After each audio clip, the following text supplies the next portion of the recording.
دەم باش تەماشەوانین هێژە. ئەز عەلی شنگالی دێ خەڵکەکە نو بە ئاوایەکی زندی ji هەوەڕێ پێشکەشکم. بلکەفتە هاتنا ڕۆژین ئێزیên ئێزدیان چەندین هاریکاریên mirovî ji لای stafê bernamê morkirin bi ser çendîn xêzanên kêm diramet de hatine dabeşkirin. Dam pêk ve vê raportê bibîn. برنامج مرکرنش کانالی بادینان سات هاتینا مفردی ایرو بلکفتنا هاتنا جشنا روژین ازی ام سردانا خلقی خواب بکن ام کشمکی پارا ما دیار کریا بو اواو انشاءالله گرجینه که بخوا سر لیون زاروکن اوی خزان سرچاوا هات یا سرچاوا هدیوا بسترینی محمد باویوا بلکفتنا هاتنا جشنا روژین ازی مفردی ایرو ام پریکا چند خدان خیره ام کاربن کشمکی پارا دیار بکن بوا سرچاوا بینم همی کردستانی تقصیر نکردند که شاما ممنون دی بکن سرکتیبن ممنون ام وکو استاف برنامه مرکرن مفردی ام ایرو سردانا چند خزانن کم دراما و هجار بکن ناف خیوت عددجی هر وسا بریکا خدان خیره کشمکی پارا هاتیه دیار کرن دیاری بوا ممنون ساغبی پیشی از بخیر هاتنا واتکم و کانال و وی برنامه هجا برنامه مرکرین و از گل سپاسیا واتکم و خود خیره و قبول بکید شان ایمان باش سرچاوا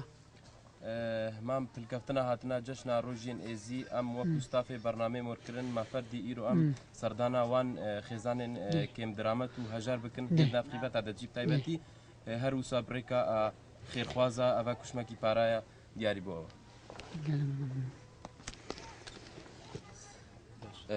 خوشکا من اوه کشمکی پارایا مبلغکا پلکافتنا هاتنا جشنا روژیت ازی مفردی ایرو ام سردانا اوان خزانن کم درامت و هجار بکنه ویل نفخیوت عدد جین هر وسا بریکا خیرخوازا دیاری بوا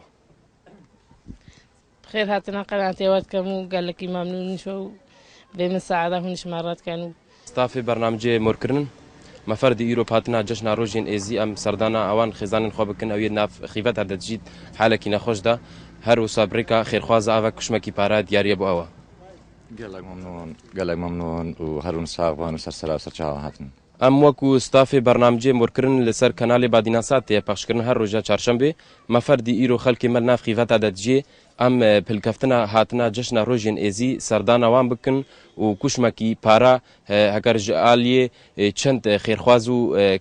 کسین ناسین ازدیا هاتی دیار کرن هیوید کن گرنجینه که باویتا سر لیوی زارو کتوا مالا و آوا خودی و بستنی خودی خیره و قبول بکه هم وکو استاف برنامه مرکرن مفردی ایرو ام سردانا خلکی خواب بکن و نافخیوت عدد جیه مرما هاتنا جشنا روژین ازی مفردی بریکا خیرخوازا ایرو ام کشمکی پارا دیار بکن بوا انشاءالله خیر جبین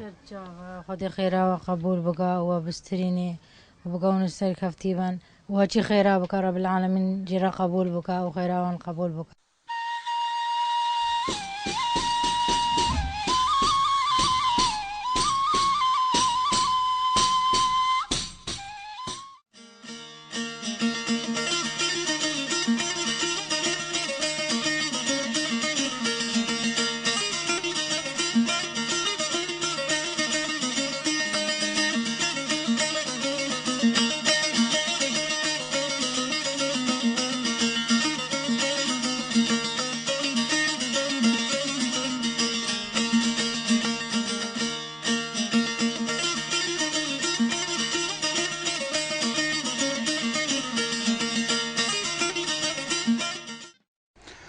پشتی کاریساتا شنگالی و کشتن و رواندنا پتر ji 5,000 کچ و jin û zarokên êzidî civata ruhaniya êzidiyan çi kiriye? Avakirina civateka bilind a êzidiyan piştî çi? جبرچه خلک ایزدی جوات روحانیا ایزدیان نرازیه دیوان پرسیاره و چندین پرسیارین دی آراسته میوان خوا کن زور برس جگری میر ایزدیان حازم تحسین بک تقیراتی کت میوان برنامه مور کرنی خدي خير بدأت براي علي قال لك ممنوع برز حازم بريكو كأم داينوستان دنيا لسر روشا ازديا بكنو رول جواتا روحاني تايبتي جي بشتي كاريساتا شنغالي ام دي بيكفا تماشي رابورتا كن لسر آواكر يعني چيكر ناوي جواتا بلندا ازديان هفكاري ما قايد شنغالي آماده كده دا بيكفا تماشي رابورتا كنو دي وغرين دي سر بابتي خوا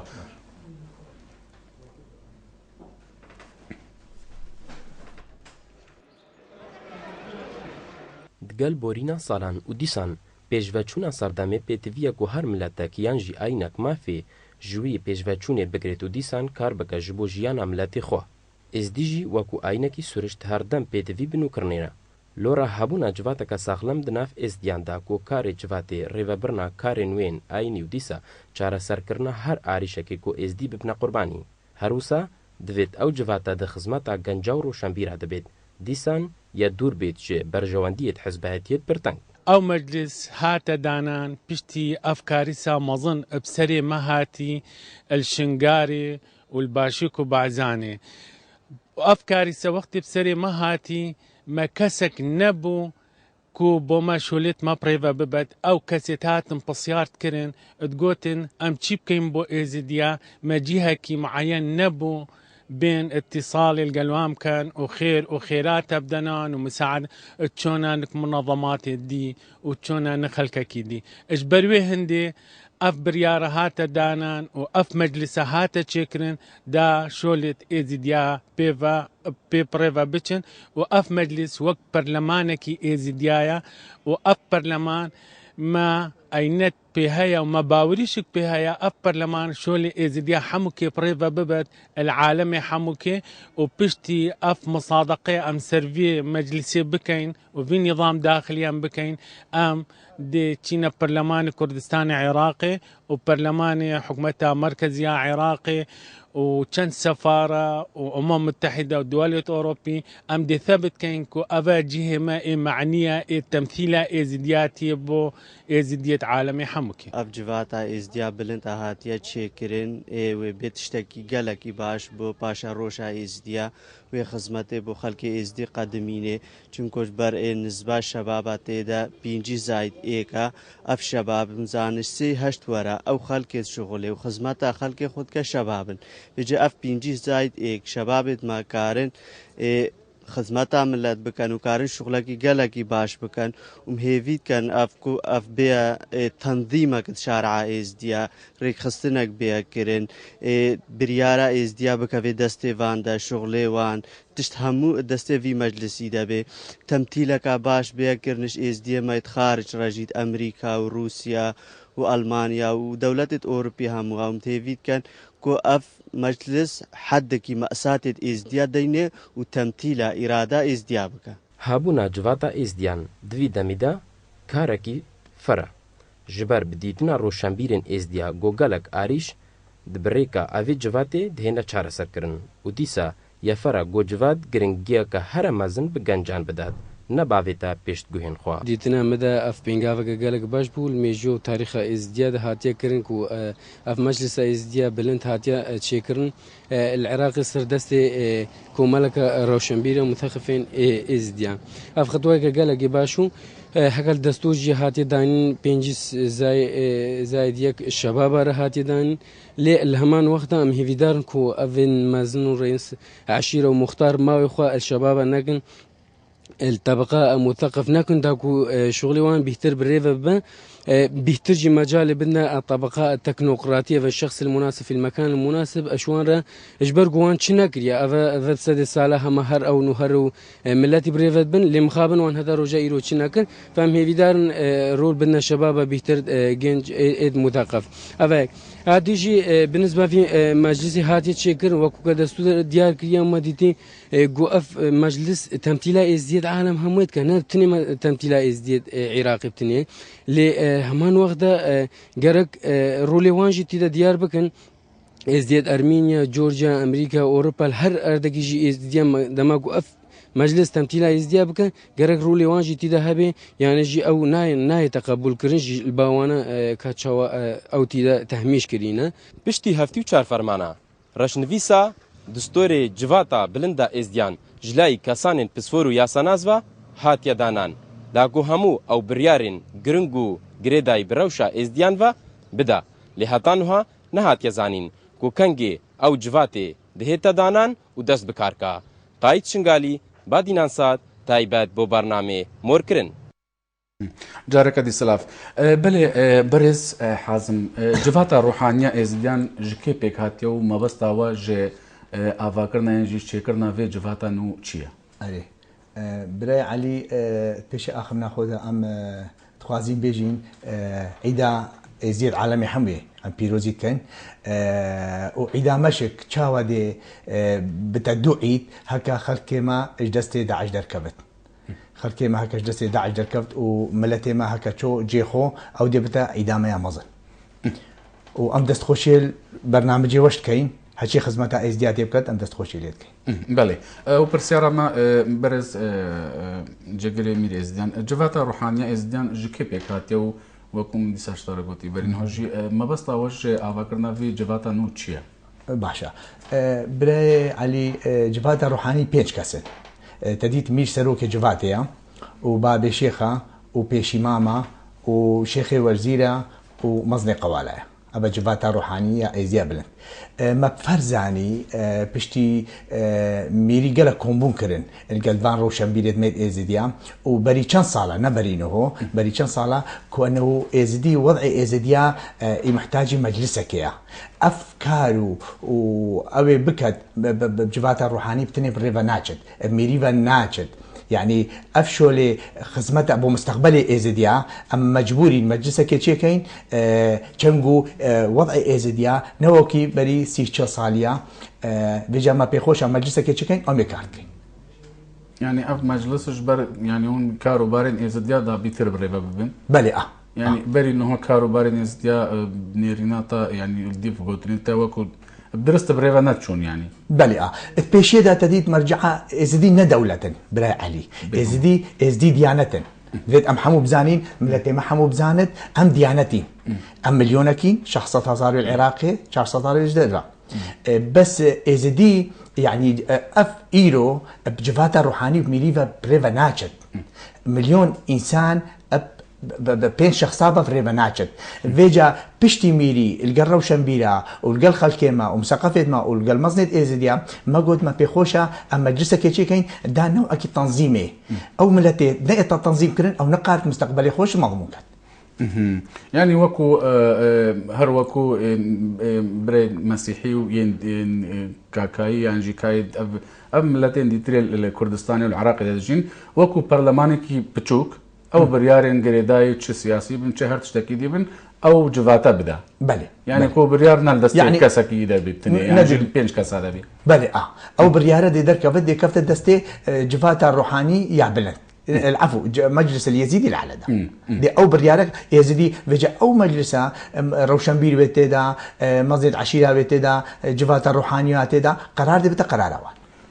ين روشنبير ين وكا هوشنگ بروكا قلق رخنا جفاتا روحانية ازديان قري يد وكاوي دي جي قدرن تلفي مجلسي ده براي علي تديد ازدي حمول لك ما ايكن ازدي روشنبير بيت بونمونه نقول يعني حمو لك ما ايكن فيجا هاتشي روشنبير بيت او ضميري خو كاتشاوا خو مرتاحت كت وكو ام زانين كاري خو دا ام ضميري خو مرتاحت كاين بس فيجا او هنجي نبدا استمايا يعني مثلا ابقاني وكي بيجن اف مجلسه وكو برلمانك كشكوك ابو ازديا او دي كاري خوكا او مجلس دي ما بريبا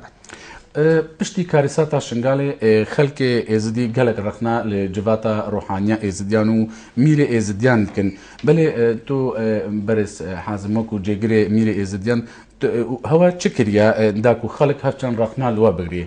يعني افكار سات ابصري خلق دهاتي هديم جي بيجن خلق ما يزديل سر تورن كوملاتي الجادل هر كومبوناجي قال كومبوناجي محاضر بن رقنا لهوات جرين بجن هوات شنا كده يدي فيهم تشبك انت بيجي تشبر تشبر رقنا الوات جرين ازد بيجم حقيم التي هي رقنا ما بكرت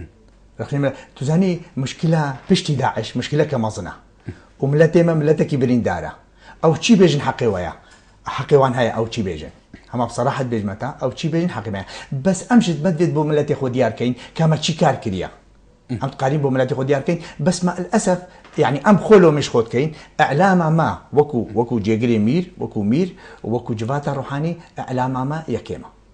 بو كيما يعني بو ما دهان ڕۆژنامەوانین زیرەکەن ئێزدی هەینە لە دەستگەهێن وای گەهاندنێن کوردی و یەن عەرەبیژی کارتکن يعني ئیناباناوە چێکربا و بۆ یەکێمە یعنی ڕاستە ئەزلگەلتە بۆ چێکێمە بەس نهۆمە دەست پێکریا بەرینەوە یەکێم بوو ئەم خۆش کاری خۆ نەتڕازی بووین بەس ئەسقالم گەلک شۆلا بێژم مەوێت کرین خەڵکەکی مە پێ نەحسیان هەفکارەمە ئلهام حەسەن هەژمارەکە دیدارە لەگەل وڵاتیان ئێزدی لە کەمپا و ئەفجیهێن لی ئاوەرە لەگەڵوان ئەنجام داینە کەجارێ دامپێک بە تەماشەی ئیڤان دیندارە بکەن کەجارێ داخوازیان خەڵکێ چینە ئەژوە کام بەرەوێ راپۆرتێڤە بچن مثلا قالك بس وقا مثلا وقا مقامي خو مشان وقا مقامي خو نامش يعني مطالب الازياء نا نفذيني مطالب الشعب الازي نا نفذيني بقالك جيت حزبها مثلا مرتبطه ومنابب حزبها براسي مرتبط به ما ذي بايفا ازياء بالنقلين مجالس الدولي وكاغا هجي دراغا تشني دو هجي افزينا بال قالك زياره وتينا لالش ما ذي بايفا ازياء وي بايفا بالنقلين باونا بايفا حزبه مجلس روحاني برأيات السرتشيا وحتى انها مجلس روحاني تشورا كريا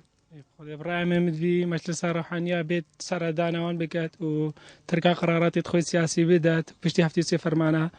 وسردانا ما جيب كم نشان وان مالك ندفي دري ام وقت شباب ازدياء ام هبيدان نجبي مجلس ازدياء وأف مجلس به جهد الخشاء ازدياء نكو به جهد صراعات السياسي وهذا كيب رنج السياسة خو أحزاب خوي مجول به وكو ازداتي بهلن وبري چن جاري ديجي اف مجلس هاد اش كومبوني وان چبون ودي سب نافي احزاب وان مشاكل چبون وخلل وان دا چبو ام هيدان كو هاتي چو في مجلسي نوك اوچنا برلمانا و مجلس محافظه كو هيدكي هاش خو هبي وعائله خو مديا هاش ملت خوجي هبن كو ازداتي بري همي تشتايا كو نامنس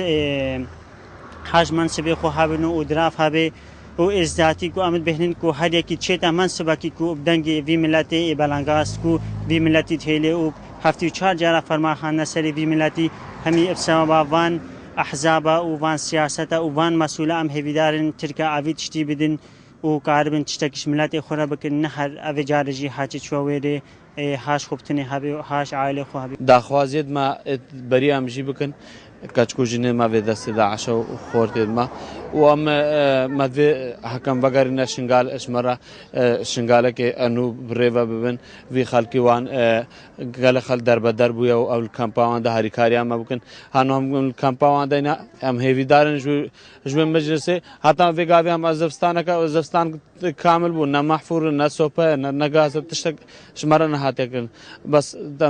متخوازن في تشتي شمرة بكن و كاتشكو جنة مجلس داعش داريخن مدفي في مجلس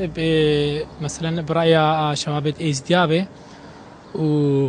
يعني ناي حزبي به مثلا ام يعني امجي مثلا سربلن بنفيدا و ام يعني بيروزيه ليتكن مدفي في مجلس ناي حزبي به بدوري شبابات ذهبه ومثلا ثقافات ذهبه يعني ناي حزبي به ايش حزبك به مثلا ام سربلن ببن في مجلسي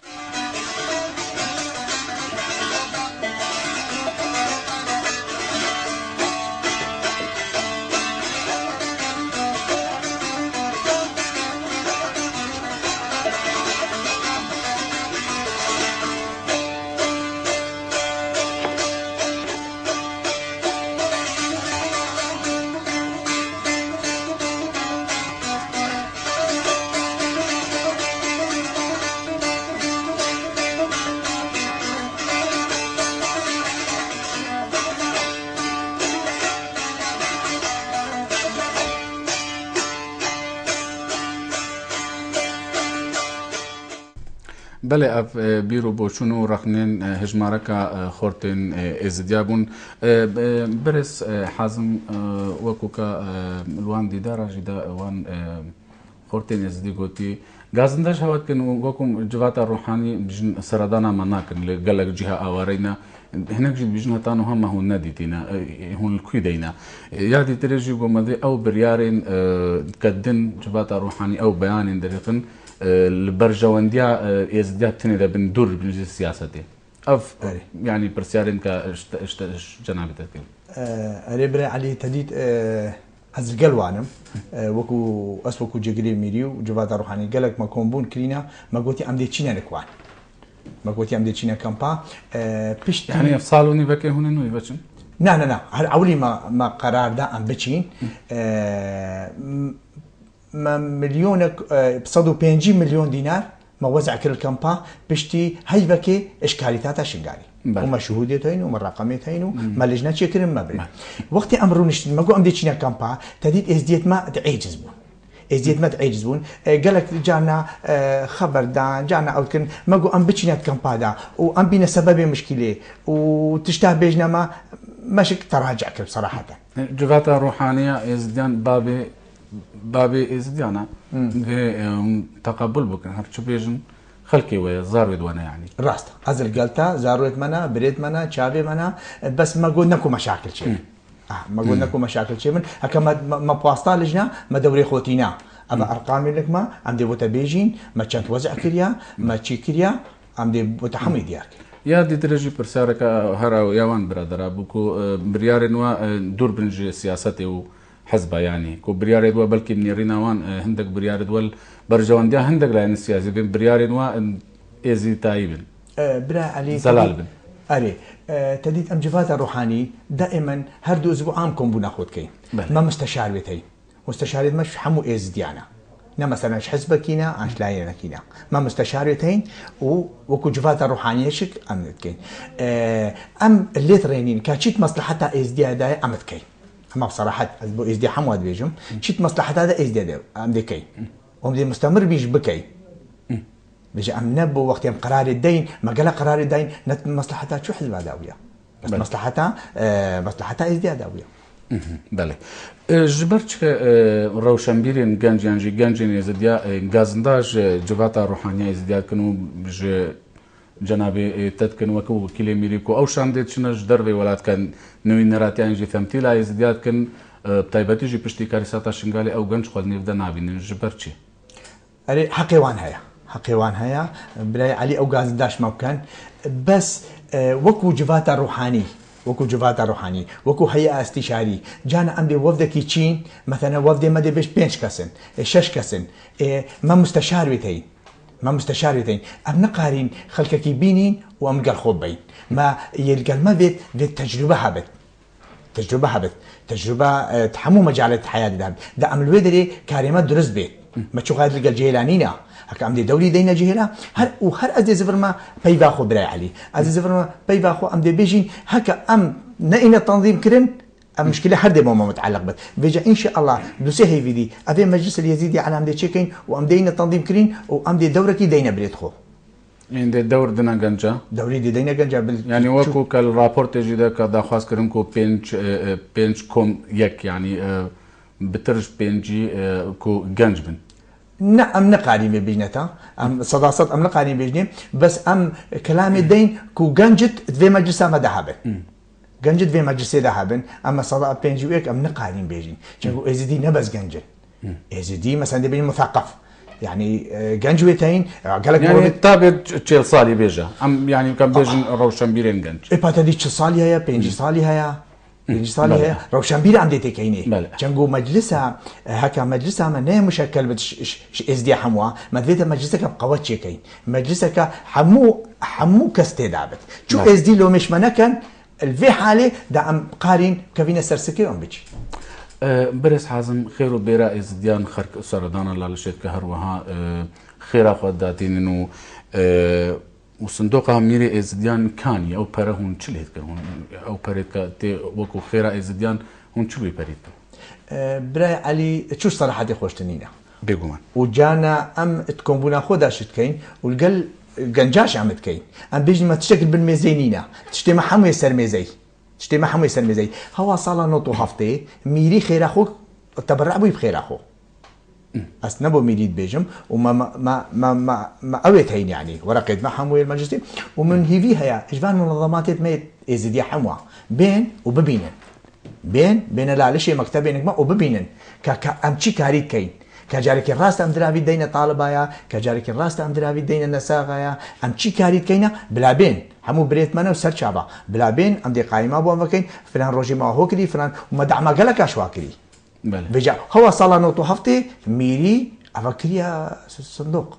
يعني أو خير وبيرن كاتين صندوق ميري هم دابشت هون همو دابشت كن يعني جي شو هندك جي شو تديت خيرامة ما تفيد ازدحام بزعنا يعني خيرامة تقريبا 20 مليون بله هيفي 20 مليون بلا بين حساب القلب ما بكن لجنة كي كان ليبرينن مع صندوق أوانا خير يعني درجة وفكرين هاو تشين صاني بيجي كاو بيرب كده تشين بلا بين هم دي برد دين علي بلا علي شو ما نعملين هم أولا شي منظمة حبيت ويتهاتين شك ويتهاتين بلا بين عندي بين ما هوكر وما هوكر وما هوكر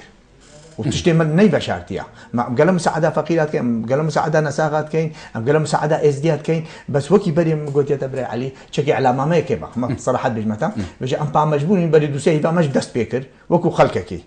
وكو خلككي يعني أو خير وبرا ازديات دستي وهون هاري كاريا خلك خدكن بلى بلى هارنده يعني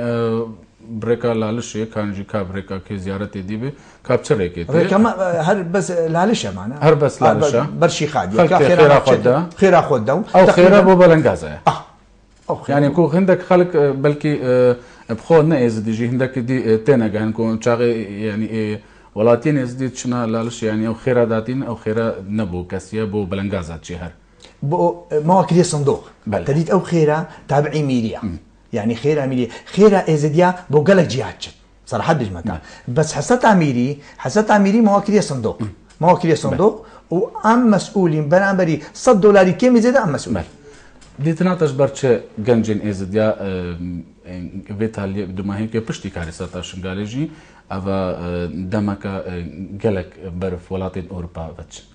وهر وها بري تشاروجا هجماركا جنو زاروكو ان از ديل دريا ايجادا بنا يونان وتركيا جي جانج دازدان اگر چنا تبيجي راستا برا علي بالنسبه چونا ملتي ما از دي بو خارج نبس از دي چنا هم الفي كردستاني ها براد مد بسلمان شويتشن مسيحي شويتشن هم خلق شويتشن واز دي شويتشن بس وضع از دي تايبتا بشتي هاتنا داعش تعدك مظن ازديابو بصراحة أمام بيجني كله تعدك مظن ازديابوي في جاي تشت خدي القلبت ويتمينت خدي القلبت وحمو براي منا وشافي منا شيب كي واتشكر بو أوين بري تشان روجك الدريا إذا خندقين واتشكر الترني وانا بكيفة تشون واتشي هاريكاري واتشي بايواندي قال كي هابون داكو هاريكاري جوان ربكن أري تديت نرجع أولي وقت بيشافي رجع دي اتصالات من مستمرا القال مجلس وزراء قال مجلس وزراء مستمرا قال مكتبه رئيس وزراء مستمرين ما قلت هندنا أوان وعد ودايما في واجب الرابن وطيارك خاص بشتوان بينت بل ومن مستمرين والسفارة عراقية متابعتك يعني ممثلية هريمة كردستاني متابعتك برس حازم وكل تورن كومالاتي دهاتي بلافكرن هروها ما بري چند خلقك ما برس عمر قبع وجي كربا ميهان كو يكش اندام الوشان دي سردانا روسيا كري كو $3 مليون وكو هاري كاريج با هندك كسانين ازديرا بشتي كاريساتا شنغالي بو خلقي افي اوارا هاتبون كاوهر $3 مليون بو بري خو بجمع عليه يعني بريكا كي هانا دابش كرن كي ورقرتن اري كان جهاتن يعني بري بشتي هانا داش نبشتي زياره تامه يعني من كارثه بشتي كارثه شنغالي بيسر كارتنا شغال الزانم درابي هاتي بس دراف قشتي دستي كيدايا وشاو هاتي توزيع كنا ام نزاني چنگو دراف نبريكا ما هاتي براعلي دراف نبريكا ما هاتي هركي هفالك ابوي ودرافي وزع كري قال جرى جماعة تقول فلان كامبي ووزعت كان ما قول درافي كدرة قول درافي روسيا فلان كامبي ووزعت كان قول درافي روسيا أما تشاو هاتي توزيع كنا نهاتي توزيع كنا بريكاما وكو جفات روحاني يعني هون جنزان جو درافي أم تحمل كين هاتي إيه قول سنتك دائما أم تحاسري يعني نبريكاو نبريكاما باشا قالك خلكي ازدي روجاناج دستين داعش رزقارت بن هروها عندك غازنات كن كهون وان بيشوازينا كنت دمي رزقارت بن هون شاوها بيشوازيا وي خلكي رزقار بوج دستي داعش تكن يعني هون وان شاوات بينن نا أفجاري أيكي ودوية أفجارات دهي وبانزديها أم حمو أم استقبالات كين وملالش استقبالات كين وأم أز وجفاتا روحاني أم قالوانش تأخذين وأم ديجني خشكت ما ون خشكت منا ون عزيزت منا عالمي تعدل وكر ون كفنا دسي داعش دا بس ون هردي من إزدي ون هردي من خشكت ما واستقبالك رسميا بوان كينو وأم بوان تأخذين وأزم بابي شيخة جفاتا روحانية فلهم استقبالات كين او شاندين سردانا لالشتكن قالك شاندا يعني جدا سردانا لالشتكن تايباتي جي بشتي كاريساتا شنغالي داخوازين وين يعني جوان چنا وچ داخواز جوان تكرن داخوازي تديت بشتي كاريساتا شنغالي درجهك نما بري علي مناقته صراحه بالمدى حكومه حريمي حمو شي رئيس بد شي رئيس وزراء بد حمو كان قنصليه فان دولتا اتباور كان 26 قنصليه بالكردستاني از باور كم 15 قنصليه بيتهاتني نكما وزير بيتهاتني نكما ام تشويني حوليري دا خوازيما يا اولي تالي افيت مختطف الدستيوان ده كو بومارس كاركت يا دي ما جو تحرير مناطق ما بكي يا دي ما جو حمايه دولي حمايه دولي بما ضروريه تشغو باوريا ملتي منمايا باوري بكينا معي باوري انما دور بشتي حكومتها يعني حكومتها هرميه حكومتها فيدرالة مسألة حكومتي باوري فرقة حكومة فرقة أو فرقة حكومة تشتي بيت تشتي إيرو هات تشيبوي إجباري حكومة هرميه كردستاني جرانترا ويا عراقيش جرانترا أو تقارد مساعدة بكاد بس فيجا بوبريخو بيجم عندك مسائل بتين وكيتا قوتي مروف نزان شها جوابي بدأ رفت حيرت يعني بصراحة يعني بشتي أفكاري ساتا شنغالي أو رافاندنا كتشوجني إزدي وذيكو جرانتيك هبك خلق فقري مالت خوك وجارك ديو كارثته دوباره نبي أري باوري نما ما أنا مقولت تبري علي باوري نما دورو بشتي نما باوري نما يعني بشتي 1000 صالي تيكلي وان بو 20 كيلومتر بينوان دابو هاتن كيجي توان برن وجني توان برن سري وان جيبكر يعني باوري نما بخلق ما حقي ملتي ما وقت تشتا خارج حقي وان هيا بس از داخوازي كيش براي خود كم ملتي خو حموا ازدي بريد منن شعبي منن ملتي مايا از وقتي خلقك كاركيتكا بنظامتك بانتظام يعني قال جارة دي انترنتي بكين دي بيش بحر 6 متر وابلن بوي و ازديد ميت كبنت فان اوادا ويتشن يعني كمان دو سهيبا خو بقرن هطا مثلا ريدر كفت ريبوان شبت هيبا 4 و 5 عندي قالك من مشبان بيجاك بخبري مشنا كان ما عم تشبانك يعني هر انسانك وكو كيف اخويا كبتشنا تشجي بريس جيجري ميليزيان تو ايندا يعني تو مستقبلي ازديال العراقي وكردستاني انت تشاود بيني هكا قالك جرى روشنبيل ازديال سر دزغهين راغهاندني وهروها بريكا فيسبوك ان خوجي يعني لسر تورين كوملاتي خوب مافد من الفيولاتي ت آینده مستقبل ازدیاد تو چاود بینی لیدری کردستانی و عراقی از بینم مستقبل ازدیاد گریدای وضع عراقیه مستقبل ازدیاد گریدای وضع کردستانیه وضع کردستانی گریدای عراقیه لما فيجا بدفت از بو بريخو بيجم هكا وضع عراقي مستقر بو كردستاني جدي مستقر بد هكا وضع كردستاني مستقر بو دي ازدياش مستقر بد حكومه دي بقواد بد وقتي حكومة تبقى وادبت شقو هكا نبس ازدي اقليات حمو يعني مسيحينا صابئنا حمونا وقتي حكومة تبقى وادبت ونهي للتعدل وان ملتابت وحقوقي وان بدتي خلقك ناجل بجد بيت دراسة كرن تونا بيني شوينا خلقي ازدي دربي ولادكو ما الجهن ان خوبه لنكا خلقي الرساني دي ولاتينا تونا بيني كارثاتك دي بلي كارثاتك وكارثاتها كيبر يعني برسا يعني كيبر برسا بربرس وضعك تشيبو خلق بو ما كيش ما بربرسا تشتك تشيبو ايش قوتها محمي مصدر يعني نمسلا ازدياء عن مسألة حكومة الكردستاني عن عراقي يعني امريكا نقر تصافيك براي علي موضوع ني سهله هكا زانم تشاو تعدوال ازدياء بوي ام زاني تشاوا و تشليهات وافتعدا دلي محموانه خوشا بس علاج شيا بەری چەندین ڕۆژە کۆمبوونێک جواتە ڕۆحانی و هەروە هەندێک ئەندام پەرلەمان و بەرپرس و هژمارەکە چالاکوانین ئێزدی لالشی هاتان جەمدەن جەنابێتە ژێدرێ بوو کۆ وا هەندێک گومان لەسەر هەندێک کەسە هەینە و دەستێوان بە داعش ڕەهەبوو و گوتی حکوومەتە هەرێمێ ئەف گەل داعش بوون دوێ ئەف کەسە کە هاتنە هەرێمێ بێنەگرتن داک و خەڵکێمە بێهێوی نەبی یعنی کۆ یەکی دەستی بە داعش بێ سوبە بێتە بۆ نمونە کە بێتە هەرێمی یعنی چاولوی کەسی بکەون دێڕەبی منە و گومان سەر هەندێک کەسە هەبوون وە گوتی حکوومەتێمە گومان سەروان هەینە ئەف ئاریشا چێتکن بۆ خەڵکی شنگالێکە خەڵکی شنگالیش کە دنیای حەدیقەکە باژارەکە ینی باغی ئۆلوکێ منەتەوە تێتە ناسکردن ئەرێ تەدیت بەس اجتماع بشکلی من نەبیستی هەم کۆمبوونەك بۆ هون هەموو لێک ڕۆشتی بوون لەوێ دەرێکی جەنابێتە و هەندێک ئەندام پەرلەمان و بەرێ و ئێدنەوە و کو هەندێک کەس هەینە ئەو ئاریشا درستکن یانژی چت بێژن ئەبواقین داعشن ینی زەمبەرێن داعش لێدن ئەو کەسێن کە هونزانن کە ئاریشا چێتکن یانژی کە پەیوەندی ئەفکارێن داعش ڕیانژی ئەفکارن وانێن داعشمە گوتی حکوومەتە هەرێمی ئەف کەسانە ئاریشا بوو ماچێتکن چی وەختێ مەزانی دەستی کرد گەل داعش بێت ئەو دژمنێمەیە ئەو دژمنێمە هەموو وایە هەش قیادێ بگرە هەتا سەری یعنی جەنابی کاک مەسعود وا گوتی هەر هەچێ دەستێوی گەل داعش دژمنێمەیە بيجي أتبيجم إزدي حمواجك هالشيء وأمزاني دستيك جا أم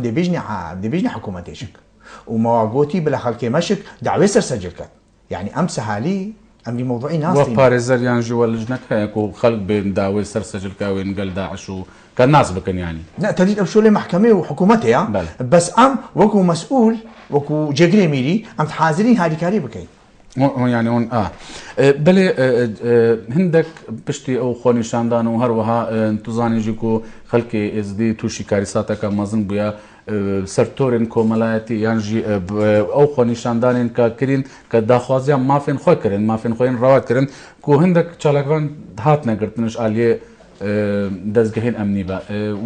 و گوته دزگهين امني و سنورك بو في كدانيا جبرت چالكوان ازدي يعني هون تينا گرتن قالك جارا أو برسيارات كان في برسي. أري تدريد خلك ما الدشوزة تليوان صوتي خلك ما توشي مشكلة كيبوين بترش قوة عوان خلك ما تشتكي تكات حقيوان هيا بس أزبو خلك خود بيجم ببرايد خود بيجم وقت شو لكيد كان بلعب نظام بكان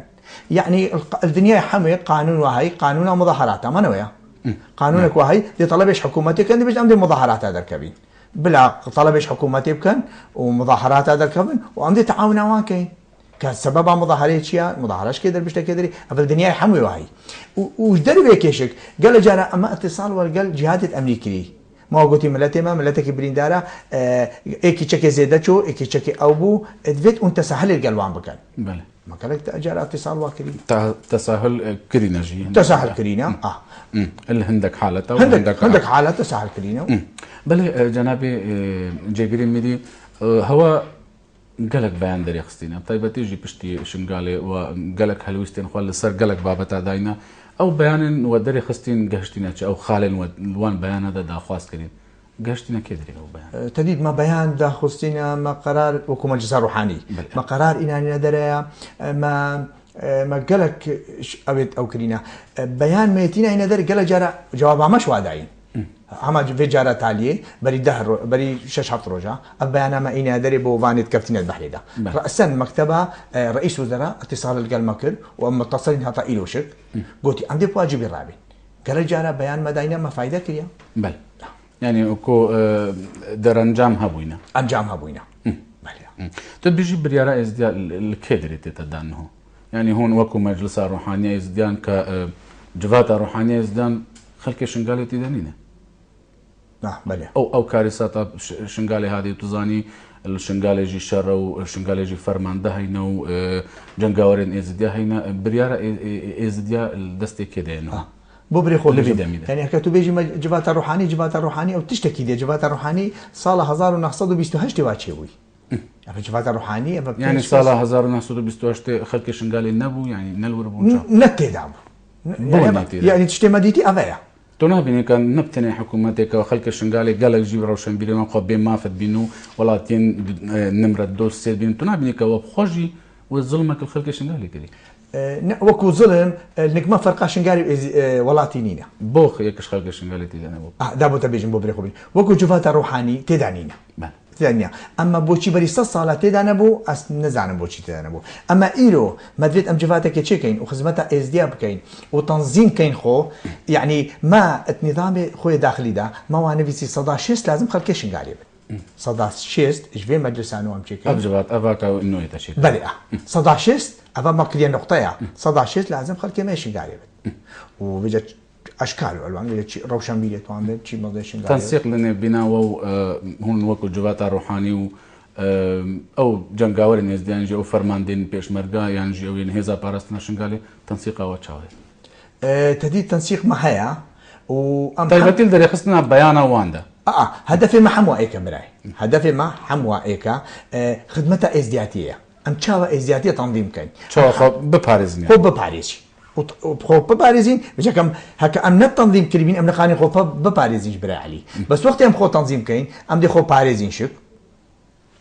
مش حكومتك وهي وكي خلقك صابئه 10,000 براي علي صابئه 10,000 افشان صالات تنظيم كريو قرار حكومتها اقليمي بس يا ريشوان كات ام شخصات هزارين قالك امش خو تنظيم كاين قالك اتفاق هبت يعني دعوه زيدي حموا قالك عرشين درست بنج جبرنا ريك خصتنا جفاكا ازدي مشاكلنا تحموا افنا يعني اف جفاتا نو بلند كويتا شكرن دي ريك خصتنا كان نو افي جفاكا ازدي ده اسباورتكم تشغو دي قرار كيف تدستي ويدا قرار دي كيف تدستي ويدا تشغو ازديت ما ايرو نوكي بدي سيش صالينا يعني بري سيتش صالي هكاميري وجفات الروحاني قرارك دابا ديو قراره صدا هفتي ناجح با صدا هشتي دي بخبري كربانا ايرو ملته ما تعدك مظن ليبويا بيجا اب مجلسات بو ما قالك مهم بل خلك ازدي تايبتيجي روشنبير ازدي قال جرا صار بيجنكو هندك بريارين وا برجون دا حزب دينا يعني لا سياسي دينا بو يعني هذا بو بريخو بين هذا افكار احزاب ضيقا عندك افكار تين ضيق الطنقن افكار الطنق نهويا ام وكو جفات روحاني ما مستشارتين هل دو اسبوع عام كومبونيت خودك شي قرارات مصلحتها ازدياد ابد امدي اما احزاب ازديد مقسما هر حزبك ازدي ويتداين بس ام وكو جفات روحاني عندي قرارك اين هذا كاتشيت مصلحتها ازديادايا ام ليترين وكو ديانات ام ليترين ام قرار خودي بشتي هفتي وسيفر مانا چبو ازديا بيتكرن باشا چي باشا مناطق توان حرر بن بين رزقار كرن حماية دولي بوان شيبت حماية دولي يعني بهما هنجيل قال حكومة هريمي ينجي بهما هنجيل قال حكومة هريمي تقول بي حكومة تشينا بل وضبط مطالب بيت منها ما يدعينا حموة لازم حمايتك هبت بشتي إيرو ما هي فيها اشرب العالمين افتشتهات يسري ايزيديا جارات عليبت بس ما هي فيها ايش حكومة خوشك واوشك يعني ما جارات عليبت يعني بس في اللي تعدل ايزيديا بت بيجي هكا حمايك النبت خلك من نامينة البدري بيجي شي حماية او حماية بكان حماية دولي بت بكان وما بيخوش شنقار بتا محافظة شنقار بين محافظك ويعني وإدارة خو بكان خلك مال بدر إدارة خوب ريبا ببن خوب ريبا يعني كو همو بربرسو وجيهن برياري او همو ازدبن يعني خلك شنقالي بن تديت ما شنقار صدا هشتي ازدينا وما انا مشكلة برايت اكي صدا هشتي ازدينا صدا بيست برايت بين بسلمانا وتاريخ يعني تاريخ كردين بسلمانا تديت بجديد دستي وعندها بت اوج دي اداره خوكن الله خوكن بشتي هر رويدانك ينجي هر كارثاتك دفيا وكيلي يعني جي ميري ازديان بشتي كارثاتا شنغالي دفيا خلقت بيجي دفيا سردانا وان كربا كاميري ازديان كيف شويه بو ناي نيف خلق خدا بشتي كارثاتي وكشتنا 5000 روندنا كچوجنين ازديو تالان كرنا مالو ملكن هوا داگر كرنا دورين و كاميري ازديا بو ناي بونينا يعني بصراحه براي علي نهاتنا ميري بو كردستاني انما سلا بشتي داعشه بەری داعشێک بوو جانا 4 هەیڤە ئەڵمانیا بوو تا 2 هەیڤە ئەو مەسائلێتی متعلقن بسەحەتاوی پێش دکتۆر دەبێشتێ 10 ڕۆژات و نەقاری دووری مەبی اونجا لە جارە ئەمریقا بینی گەل تەلەڤیزیۆنی و جانا چمە ئەڵمانیا ویت بینم دەبێت دکتۆر بێشتێ 10 ڕۆژا بترت و نەقاری دووری مەبی يعني سببها سركي أبابو هكا ويش كانت خيرا إزديا وأخواري مصلحتها إزديا ويدفيت أوش ميري إزديايا هويش ديانو الفيدربا هكا هات يعني الفيدربا وشوباشنغاري وإزدي ديدبانو يعني بلا ملتما بزانة صداصت أسباب الصحينة نتشتكي ديا هكا أسباب الصحينة إنه ميليوان يرونشتيبو الشيخان يعني نجبر شو أقدر دينك وروشاوية تندرستينا باشا لما جي بشتي أفكاري ساتا تانو هنهاتيا أريا وباور كاكي بقاربات على بانيش بابدي يعني كقاربات إيه يعني كبيت وايب على باني بيت وتختوري واقوتي 10 رجا دوري من نبا بدي دوي بقى شو مانكي قوتا مني تختوري واقوتي هم هيفكي يعني أسباب كم بشتي هيفك دوي بديت يعني كما دي هيفكي لازم دينك ما مينت بترتو النقاري بله يعني الثمن درج بيقومان بو يعني يكي جنج جديلاوي ميراتي ازديان يعني كي شو مالا ميرابي امور خلقي بريبه بكاري خلقي بريبه بخلق بيزار بويا كشني خلق ده كاري ويرابي يعني التديد براي عزيز تديد ميراتي ناس سهله بله ميراتي وراثته او ساغه هر عمر درج بي اوي ساغه وإيرو أجيغريما بله وأم حمو كاري بيت كاين راستا ملتي مش ماني رازية ملتي ما هاش ورا مير وجباتها روحاني أم دولتين أم ندولتين برا يعني فاتت ما زش مكان هون جباتك روحاني تشتين أولي تشتي جوابي يعني هون كان وكدو يعني ما تشتكنينا برا أو جباتها روحانية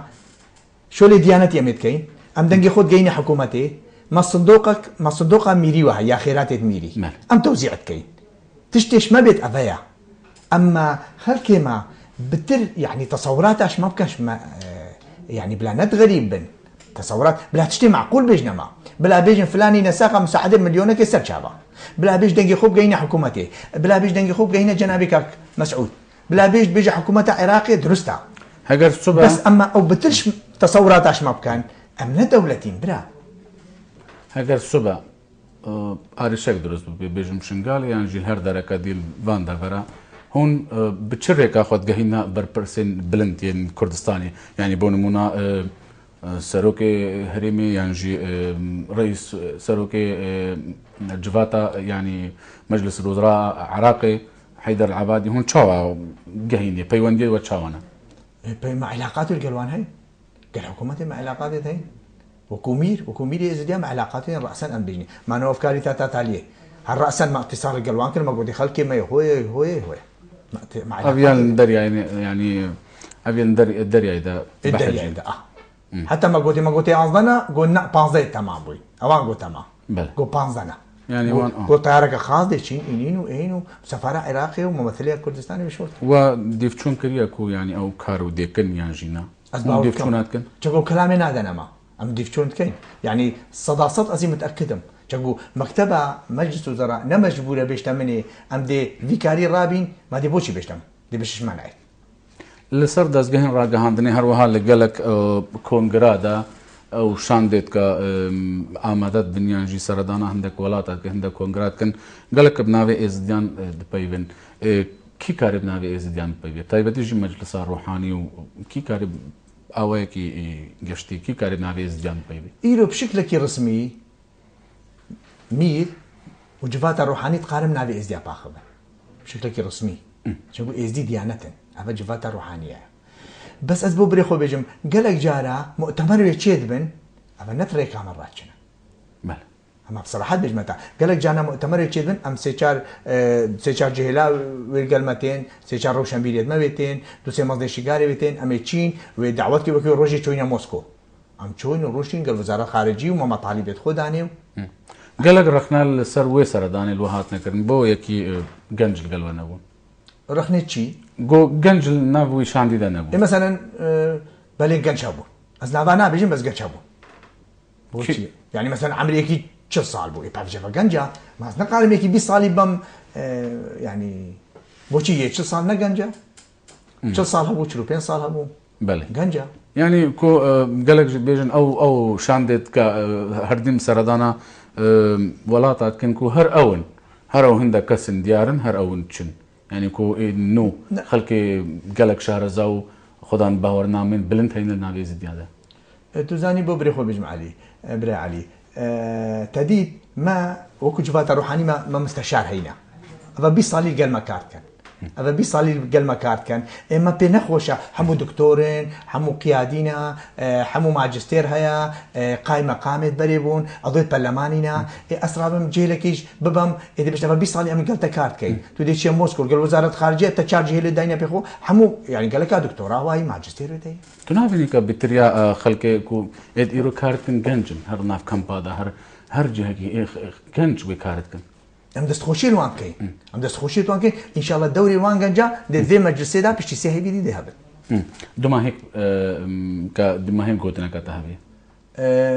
دمایک گۆتنامە بۆ ملەتێمە هەموویە مە پێخۆشە ملەتێمە بزانێت تشتێش مەبێت شیخاری سەر ملێمە بێت هەکەم تەخسیرکەی بەس معقولی تشت و هەی بحدود تشتێش مەبێت ئەم تەخسیر ناکەین تمام بەرز حازم تحسین بەگجێگرێ میرێ ئێزدیان لە عراقی جیهانی سپاس کەتە میوانێ بەرنامێ مۆرکردن بووی بڵێ تەماشاوانین هێژە ئەم گەشتە داویا خەڵەکە خواوێ جارێژی تا خەڵەکەکە دی و چەندین بابەتێن دیێن گەرم و گرێدایی بێ ڕەوشە ئێزدیان بە بمینن دخۆشیادە